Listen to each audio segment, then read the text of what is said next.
Hello and a very warm welcome back to the garden. I'm currently doing a big beetroot harvest and harvesting all sorts at the moment, and we've had a lot of windy weather. In fact, some people are saying that it's the windiest it's been in August for decades, and there hasn't been too much damage. The biggest thing has been the runner bean structure being blown over, but nothing that we can't mend. And recently I've done a video about how to get more out of your harvests, but today I wanted to make a video about how we managed to make this year the most productive year yet, and what I think are the 7 instrumental skills that have really contributed to that. The first skill is arguably the most important one because it's all about soil and soil health, because when you have a healthy soil, it does so much of the work for you. It helps control pest and disease issues, and also it provides vital organic matter for all of this soil life that is needed. And it really does, when you have a soil that is so full of life, it helps the plants uptake nutrients. And one of the easiest ways to improve soil health is to use a technique that I'm doing at the moment, which is just chop and drop, where you get your organic matter and you break it up into smaller pieces and you kind of just spread it over the surface of the soil, and this will break down a lot quicker than if you put it directly into a compost bin, and provide that organic matter that's really going to help your soil life. There's also another really easy way to build soil health, and it's as you're clearing space. And what we want to do is remove all of the growth at the top, which you can of course chop and drop right there, but try and leave the roots in the ground wherever possible, because roots are the key food source for all of your microorganisms. And if there's always going to be roots in the ground, there's always going to be a food source for them. So you can do a kind of a double whammy, where as well as clearing and just leaving the roots underneath, you can then come back once it has been cleared and chop and drop all of this material back over the top, and that is the easiest way to build a healthy soil. One of the easiest ways to get bigger harvests from your garden, especially over the long term, is to make note of everything that goes well in the garden. So for example, you can write down the best performing varieties, particular planting dates that you found work better than others, also the spacings in between plants. Perhaps you find that growing them closer together ends up in providing more food. Also time-saving methods, things that you do that have perhaps shaved off 30 minutes that you can then invest somewhere else in the garden. And finally, those surprises where you think, oh, I've got to do that again. These kind of successes can then help guide you as you do your planting plan. For example, this year, parsley intercropped with runner beans did particularly well. And also these runner beans were planted 2 weeks after all of the others, but they've actually overtaken them and are providing the best crops for us. And I think the reason why is because we've grown them up this IBC tank, which acts as a heat storage.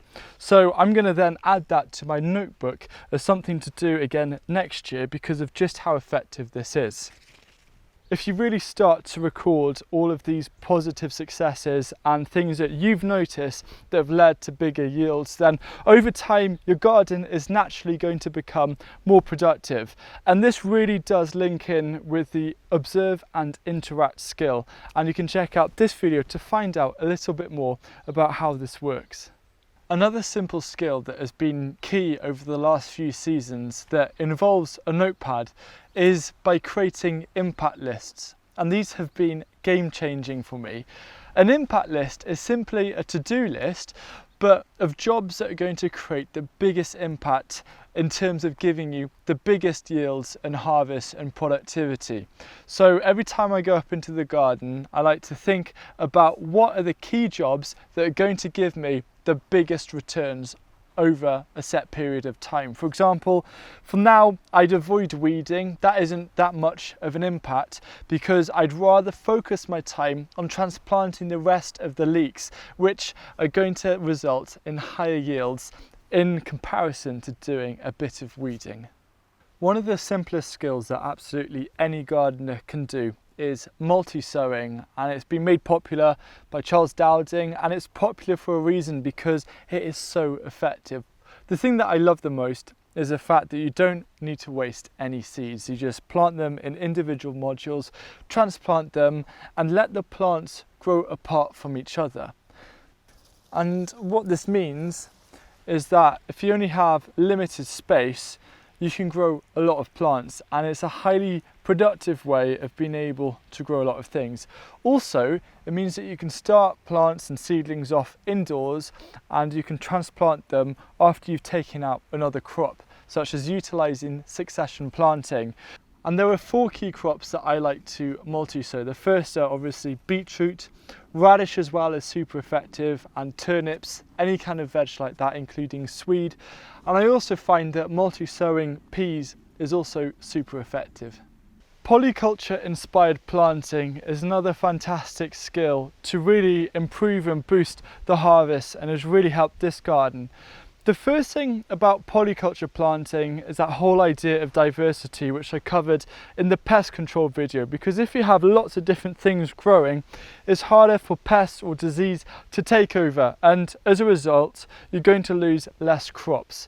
But the other thing is that polyculture really makes use of the space. So rather than having just one crop, polyculture looks at the different levels and gaps in between. So around the sides I can grow things like radish and beetroot, and then you've got the different kind of layers and heights. So we've got the tall runner beans, and then we've got other, lower layers like the kale, and then underneath the runner beans we've got things like parsley. So rather than just having a few different crops, with polyculture and intercropping we can use different space and different heights to our advantage to fit in more harvests.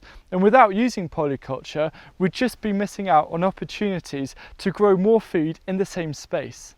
The skill that I've been using a lot of, especially this year, and always gets me the most excited, is experimenting and not worrying about what the result is, so kind of throwing away the rule book and seeing what happens. I'll just give you a quick example here. This is a trombone squash, and it was this poor, sad looking thing, and I decided just to stick it in the corner of this raised bed to see what happens. Didn't expect much, but as you can see now, there are loads of fruits that have appeared, and it's looking really productive. So it's quite a shock.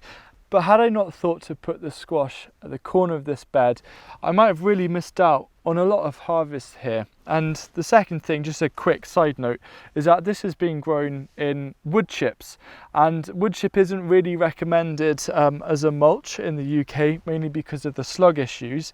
But it's worked really well this year and in other beds as well. So it's really good to know that. And again, this is just throwing away the rule book and testing for ourselves, because every single garden is slightly different, and some things might not work well in one position and work really well in a different position. Perhaps the biggest success from experimentation in this garden is just forgetting and throwing away the idea of crop rotation unless there is an issue like a soil-borne pest or a disease. The issue with crop rotation is that it's really limiting. So if you say grow one thing, you only have a limited number of plants that you can choose from to replace it. But if you forget about this, you actually have so much choice and flexibility. So for example, this bed was broad beans earlier this year, and the first thing that I've done is I planted more beans to follow them. And yes, I've got the leafy greens, which makes sense after broad beans, but I've also got things like beetroot and courgettes, which don't strictly follow the crop rotation of legumes. And had I not been following it, I wouldn't have been able to plant out these spare plants, and then I could have lost some productivity. The only way though for this to work well in terms of ignoring crop rotation is by focusing on soil health, and the tips in the first skill do that for you. And the final skill is a really simple one that you can just do year after year, and that's about adding some TLC to your raised beds towards the end of the growing season, ready for autumn and winter. So what I've done here is I've covered this raised bed with about 1 inch or 2, so 2 to 5 centimeters of compost, and then at the moment there's black plastic. Now I usually wouldn't recommend black plastic, but we're using it because we have this material available, but you can use cardboard or compost instead. I've actually done a video on Patreon about why I'm already starting to put beds to sleep for autumn and winter in August, which shows a little bit more detail behind my thinking of that, so you can check that out. And there's loads more videos on there as well of other parts of the gardening and the behind the scenes. But there are just so many benefits to covering your raised beds like this. The first thing is that you're adding the organic matter. The covering stops any weeds from growing through, which means when it comes to spring, all you need to do is remove the covering or remove the top, and it's ready to plant straight into, which is exactly what you need after you've been waiting all winter to start some gardening. This skill is kind of the foundation skill that keeps this whole garden maintained, and it is something that I absolutely do every year. And stay tuned for a video later on in autumn where I'll cover this in a lot more depth and detail. So there we have the 7 skills that I think have made the biggest impact on helping this garden to become more productive. And I'm just harvesting some green coriander seeds to dry and also to use fresh in cooking, which is also a result of experimentation and just letting things go. So I hope you found this useful, and I'd be really keen to find out if there's any skills that you have in particular that have really helped to influence your garden to make it more productive. I'd love to hear it down below in the comments, and I look forward to seeing you guys again soon. Goodbye.